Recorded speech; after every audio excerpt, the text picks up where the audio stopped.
avant de rentrer dans le contenu du livre, j'aimerais bien qu'on évoque rapidement donc, la manière dont il est illustré. Donc moi, il faut savoir pour les auditeurs qui n'ont pas le livre entre les mains, ce livre, c'est un grand format en fait. Il est très graphique, il est agréable à feuilleter.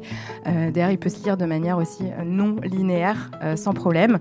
Mais ce qui m'a frappée surtout, c'est qu'en voulant rendre accessible ce sujet, tu restes, certes de manière assez dosée, mais tout de même tu restes dans des codes et des clichés assez classiques du monde de la cybersécurité, avec en couverture un sweat à capuche énorme, noir sur fond rouge.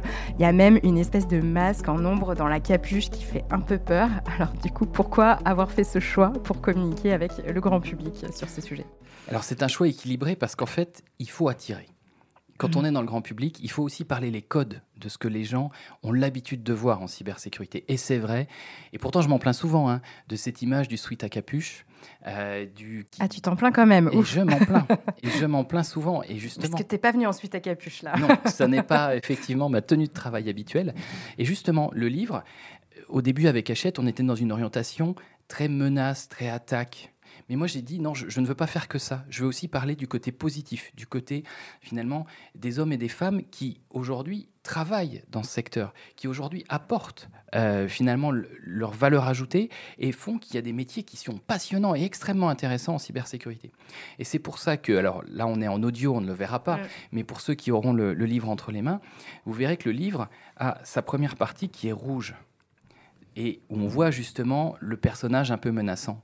Mais de l'autre côté, on a un côté qui est bleu. Je vois. Et on voit des portraits des différentes personnes qui interviennent dans la cyber. Tout à fait. On voit une femme, un homme, un policier. On voit plusieurs types d'acteurs. Et ça a été vraiment l'enjeu. C'est qu'en cyber, tu le sais Leslie, mais je ne sais pas si les auditeurs le savent, on a ce qu'on appelle la Red Team, qui sont plutôt les gens qui attaquent, et on a la Blue Team, ceux qui font la défense. Et en fait, je ne voulais pas faire qu'un livre sur le côté rouge, mais je voulais aussi faire un livre sur le côté bleu. Et c'est vraiment tout l'équilibre qu'on a cherché avec Hachette, d'avoir effectivement quelque chose qui attire le grand public, qui attire l'œil dans le rayon, qui fasse un peu peur, mais qui emmène quelque part vers une solution, vers quelque chose qui soit constructif et qui permette d'éclairer sur la réalité de la cyber et des gens qui y travaillent. Et qui raconte une histoire à laquelle on peut s'identifier, s'accrocher. Ok, ce sweat à capuche est accepté.